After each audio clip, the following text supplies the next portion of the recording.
다음 강연이 4월 24일입니다. 그러니까 4월달은 31일이 없기 때문에 4월 24일이니까 착각 안 하시기 바랍니다. 어제가 3월 26일인데 여러 가지 일들이 많았습니다. 3월 26일은 안중근 의사 순구 100주년이 되는 해라고 해가지고 전국적으로 행사가 많았습니다. 그런데 어제 아무 언론에서도 보도하지 않았던 날이 이승만 대통령 탄신 135회 되는 날입니다. 135주년 생일이 어제였습니다. 그런데 안중근 의사 돌아가신 것만 국가적 차원에서 추모하고 이승만 대통령 추모하는 행사는 서울에서 제가 알기로는 딱 2건 열렸어요. 원래 이 건국 대통령의 생일은 나라에 따라서는 공휴일로 합니다. 미국은 워싱턴 생일이 공휴일입니다. 이승만 대통령과 안중근 의사 인물의 크기를 비교하면 비교는 되지 않지만은 그 차원을 떠나서 안중근 의사의 죽음 거의 한 10분의 1 정도라도 이 정부나 우리 국민과 언론이 이승만 대통령의 탄신을 경축하고 그분 때문에 우리가 자유와 번영을 누리고 있다 하는 것을 국민들한테 알리고 특히 이승만 대통령을 잘 모르는 젊은 사람들한테 교육을 할 수 있는 계기가 바로 그 생일인데 우리 언론이나 우리 정부는 전혀 무시하고 있는 것 같습니다. 그러니까 조상 잘된 집안에서 자기 할아버지 생일을 모르고 그냥 넘어간거하고 마찬가지죠. 이게 어떻게 보면 불효막심한 후소리 됐습니다. 불효막심한 후소리 됐습니다. 김정일이가 생일이 2월 16일인데 2월 16일 되면은 우리 신문에서 며칠 전부터 2월 16일이 김정일 생일이라고 예고를 합니다. 그날 무슨 행사가 있을 것이다. 그것도 모자라가지고 4월 15일 김일성 생일이 되면 또 김일성 생일이 언젠데 북한에서 뭘 준비하고 있다. 이렇게 보도를 하니까 우리 젊은 사람들이 김일성 김정일이 이승만 박정희보다 더 훌륭한 사람이구나 이렇게 지금 생각하는 사람이 많아졌다 이겁니다. 그러니까 어느 국가가 이 혼이 빠지면 어떤 짓을 하는지 혼이 빠지면 아무리 잘 살아도 아무리 덩치가 커도 이 정신이 나가면 어떤 행동을 하는지 하는 것을 잘 보여주는 게 바로 어제 우리 정부가 한 일입니다. 우리 정부가 한 일입니다. 이것은 이명박 대통령이 반드시 성명을 내야 됩니다. 오늘은 이승만 대통령의 생일이었기 때문에 이런 점에서 기념을 해야 된다 해서 이승만 대통령의 역사적 업적을 간단 명료하게 딱 정리를 하고 그 다음에 그렇기 때문에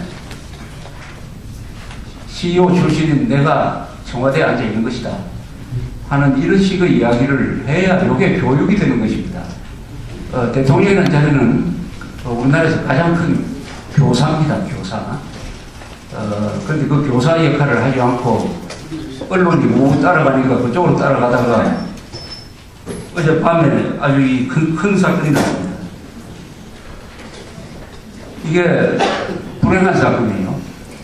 우선 자기 자식들을 군대 보낸 그 46명의 실종 그 부모님들 지금 어떤 생각을 하고 있는지 한번 생각해 보십시오. 부모님 58명은 구조가 됐는데 46명이 아직도 실종인데 지금 구조를 해도 발견이 되지 않고 있습니다. 그 부모님들이 지금 이 순간에 어떤 생각을 하고 있느냐. 거기에 대해서 우리 정부가 책임져야 될 게 앞으로 엄청 많아졌습니다. 우선 누가 저질렀느냐 하는 것을 이제 규명을 해야 됩니다. 간단하게 말하면은 천안함이라는 걸 1,500톤 되는 초계적이니까 굉장히 큰 배입니다. 해군에서 1,500톤 하면은 요게 계산 방법이 다릅니다. 이것은 그 배 자체의 무게입니다. 그래서 보통 상선으로換산을 하면 한 3,000톤대는 배가 되는 것입니다. 그래서 배가 큰 배예요. 그래서 우리가 이런 큰 배가 이렇게 침몰된 건 우리나라 해군 역사상 처음입니다. 당포함이라고 그래가지고 그보다 작은 배인데 1967년에 저쪽 동해안에서 어선들이 고기잡이 하려고 북쪽으로 올라가니까 그걸 따라서 올라가다가 해안포를 맞았습니다. 북한에서 해안포를 쏴가지고 격침시킨 적이 있습니다.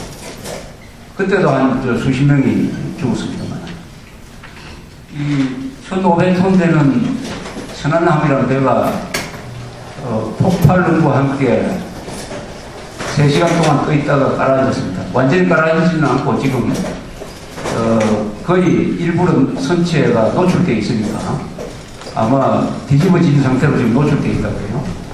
원인을 밝히는 것은 그렇게 어렵지 않을 겁니다. 그 구멍이 난 쪽으로 지금 잠수부들이 아마 들어가 있는 모양인데, 거기서 이 폭탄이, 폭파의 방향이 어느 쪽이냐, 안쪽이냐, 바깥쪽이냐. 안쪽에서 터졌으면은, 배 안에서 터졌으면은 바깥쪽으로 파편이 날아갔을 것이고, 의뢰를 맞았으면은 안에서 터졌을 테니까, 그걸 판별하는 것은 그렇게 어려운 일이 아닙니다. 만약 북한이 한 소행이라고 밝혀진다면은 이것은 선전포고에 해당됩니다. 선전포고.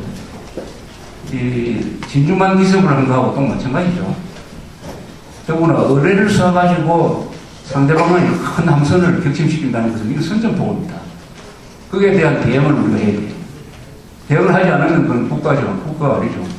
이렇게 당하고도 우리가 아무런 군사적 보복 조치를 취하지 않는다고 하면 그것은 국가가 아니고 협회죠. 협회. 그런 부담감을 지게 됩니다. 그게 아니고 안에서 터졌다. 안에서 터진다면 한 3가지 가능성이 있습니다. 하나는 이 포탄이 많으니까 포탄을 관리를 잘못하다가 터졌다.